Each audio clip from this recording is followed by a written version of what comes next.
उसने अपने दोस्तों की मदद से बासु दादा का साम्राज्य तबाह कर दिया और खुद गैंगस्टर की दुनिया में तेजी से ऊपर चढ़ने लगा।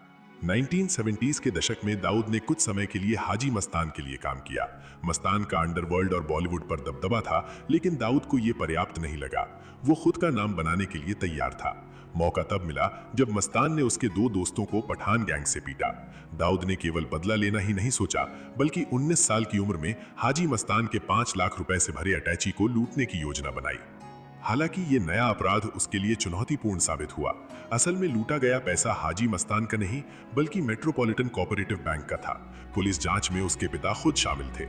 जब इब्राहिम कास्कर को पता चला कि अपराध का मास्टरमाइंड उनका बेटा है, तो उन्होंने उसे बेल्ट से मारा और थाने में अधिकारियों के सामने सरेंडर करवा दिया। लेकिन ये सब दाऊद पर असर नहीं हुआ। बाहर आने के बाद उसने अंडरवर्ल्ड में अपना नाम और ताकत बढ़ानी शुरू कर दी। 1970s के अंत तक दाऊद और उसके भाई शब्बीर ने खालिद पहलवान के साथ मिलकर अपना गैंग बना लिया, जो बाद में डी कंपनी के नाम से प्रसिद्ध हुआ।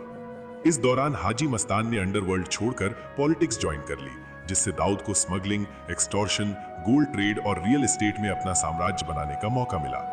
उसकी बढ़ती पकड़ से करीम लाला परेशान होने लगे, क्योंकि पठान गैंग के पुराने धंधे अब दाऊद के नियंत्रण में आने लगे थे। जल्द ही दाऊद इब्राहिम और करीम लाला के बीच मुंबई की सड़कों पर खुला गैंग वॉर शुरू हो गया। गोलीबारी, खूनी संघर्ष और पावर स्ट्रगल ने शहर में खौफ का माहौल बना दिया।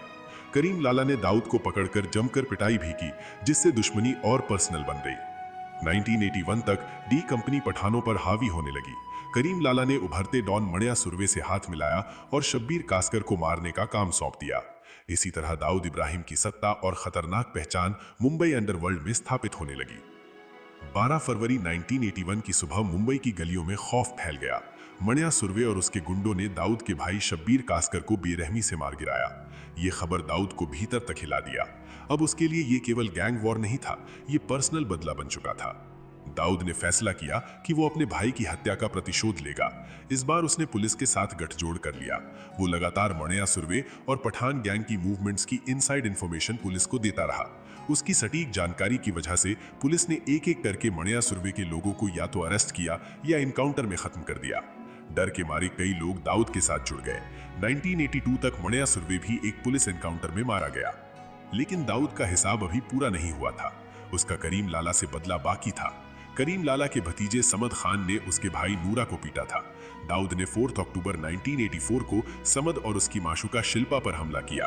अली अंटुले, छोटा राजन और अब्दुल हमीद के साथ मिलकर दाऊद ने समद पर 19 गोलियां दागकर उसकी जान ले ली।